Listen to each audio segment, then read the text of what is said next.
Hello दोस्तों, आज मैं आपको बताने वाला हूँ सीपीयू या नॉन टेस्टेड आईसी को किस तरह से रिवॉल्व किया जाता है। तो आज की क्लास बिल्कुल बेसिक होने वाली है, न्यू स्टूडेंट के लिए है। तो देखिए, सबसे पहले सीपीयू या किसी तरह की आईसी को निकालने के लिए उसके दो साइड कम से कम हम फ्लेक्स पेस्ट लगाएंगे। इससे क्या होता है, टेम्परेचर मेंटेन होता है, फ्लेक्स आईसी के अंदर पहुंच जाता है। लेकिन टेस्टेड में नहीं पहुंचता है। टेस्टेड आईसी को आप बिना पेस्ट लगाए, फ्लेक्स पेस्ट लगाए निकाल सकते हैं। दूसरा, माइक्रोस्कोप होना बहुत जरूरी है। तीसरा, हॉट गन यानी कि एसएमडी मशीन का जो नोजल है वो 10 mm का होना चाहिए और साथ ही वो कर्व हो तो ज़्यादा बेस्ट है, क्योंकि माइक्रोस्कोप के नीचे सीधा वाला जो होता है ठीक से नहीं यूज हो पाता है। एसएमडी मशीन की हीट कम से कम 350 सी रखेंगे। हर एक एसएमडी मशीन की हीट और एयर डिफरेंट होती है, लेकिन 350 पे सभी मशीनें निकाल देंगी और लगभग 40 से 50 सेकंड सीपीयू या आईसी को हीट करना चाहिए, उसके बाद उसको निकालना चाहिए।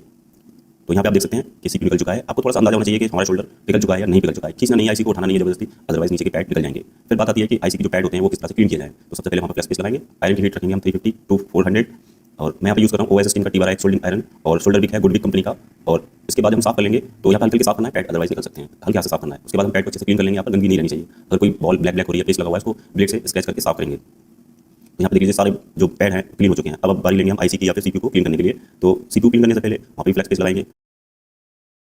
सोल्डिंग आयरन से आप इसे क्लीन कर सकते हैं, लेकिन यहाँ पे मैं आपको अदर तरीका दिखा देता हूँ। यहाँ पर हम शोल्डर का छोटा सा टुकड़ा लेंगे, एसएमडी मशीन से सीपीयू को या आईसी को हीट करेंगे और हल्के हाथ से इसको क्लीन कर देंगे। इस तरह से सीपीयू का कोई भी पैड डैमेज नहीं होगा, बहुत आसानी से क्लीन हो जाता है, कोई दिक्कत नहीं आती है।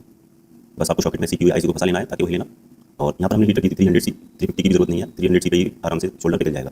उसके बाद क्लीन करेंगे, फिर हम रिवॉल्व करेंगे और रिवॉल्व हम करेंगे यूनिवर्सल इंस्टेंसिल से। तो यहाँ पर हम पीपीडी पेस्ट यूज़ कर रहे हैं मैकेनिक कंपनी का 183C, जो कि सीपीयू और या किसी आईसी के लिए सबसे बेस्ट होता है मेरी नज़र में। मैं बहुत सालों से यूज़ कर रहा हूँ।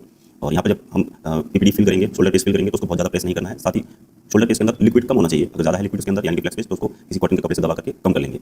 इसके बाद यहाँ पर हीट रखनी है रिवॉल्विंग के लिए 250 यानी कि 250C। मशीन को घुमाना नहीं है, बस एक जगह पर रख लीजिए, आपका वहीं से पूरा शोल्डर पिघल जाएगा। तो इस तरह से आपको यहाँ पे उसको कर लेना है, रिवॉल्व कर लेना है। अब यहाँ पे क्या होता है, बॉल को लेवल करना बहुत जरूरी होता है। जो बड़ी आईसी होती है जैसे कि सीपीयू वगैरह होते हैं, तो उसमें बॉल जो है लेवल नहीं हो पाती है। तो लेवल करने के लिए हम क्या करेंगे, सर्जिकल ब्लेड लेंगे और उससे धीरे धीरे यहाँ पर उसकी जो बॉल है ऊपर की जो मोटी हो गई है वो हम यहाँ पे काट लेंगे। ये प्रोसेस आपको 1 से 2 बार करना है, 3 बार भी करेंगे कोई दिक्कत नहीं होगी, लेकिन सारी बॉलें बराबर होना बहुत जरूरी है। अगर बॉल बराबर नहीं होंगी तो आप कितना भी सीपीयू बॉल कर लीजिए, कुछ भी कर लीजिए, आपको सक्सेस नहीं होगा। छोटी आईसी होती है वो आसानी से रिवॉल्व हो जाती है एक बार में, लेकिन जो सीपीयू होता है वो नहीं होता है। तो उसमें ये प्रोसेस करना जरूरी होता है। तो ब्लेड से जो बॉलें कट जाती हैं वो बड़ी होती हैं और जो छोटी छोटी रह जाती हैं वो नीचे, उसमें दोबारा पीवीडी पेस्ट भरेंगे तो दोबारा से वो लेवल में आ जाएंगी।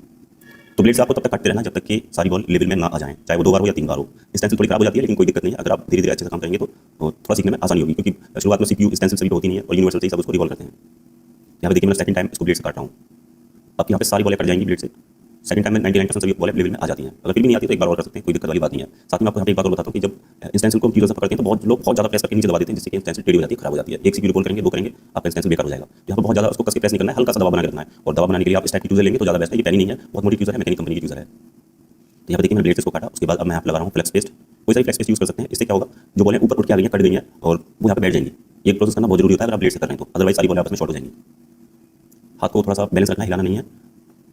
हीट मैंने यहाँ पे 250C रख रखी है और 250C हीट पर किसी भी एसएमडी से आप ये प्रोसेस कर सकते हैं। आईसी को निकालने और डालने के लिए हीट 350 यूज़ की जाती है और रिवॉल्विंग के लिए 250 यूज़ की जाती है। ये सिस्टम जो होता है वो सभी एसएमडी मशीन का डिफरेंट होता है। मैं यहाँ पे KTR 150A+ यूज़ कर रहा हूँ, इसकी एयर कर रखी है मैंने 2। अगर आपके पास जो कोई भी एसएमडी है, आप उसका हीट इतना रखें कि हीट बाहर निकल के आ जाए, कंपोनेंट उड़ेगा। मान लीजिए कैपेसिटर निकाल करके मदरबोर्ड में रख लीजिए और उसको हीट करके देखिए, अगर वो उड़ रहा है तो हीट ज़्यादा है, कम करके उसको सेट कर लीजिए।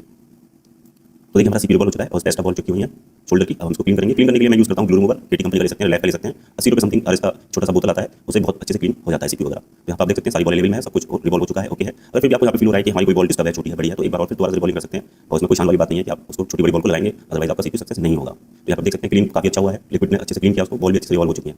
अब लगाने का प्रोसेस ये होता है कि यहाँ पर फ्लेक्स पेस्ट बहुत ज़्यादा नहीं लगाना है। और लगाने के बाद अगर ज़्यादा फ्लेक्स पेस्ट लगा देंगे तो यहाँ पर सीपीयू तैरने लगेगा। कम ही फ्लेक्स पेस्ट लगाना है।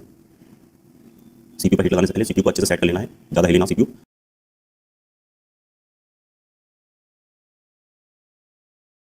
तो दोस्तों यहाँ पर हम यूज़ करेंगे हीट 350C और मशीन को गोल गोल घुमाना है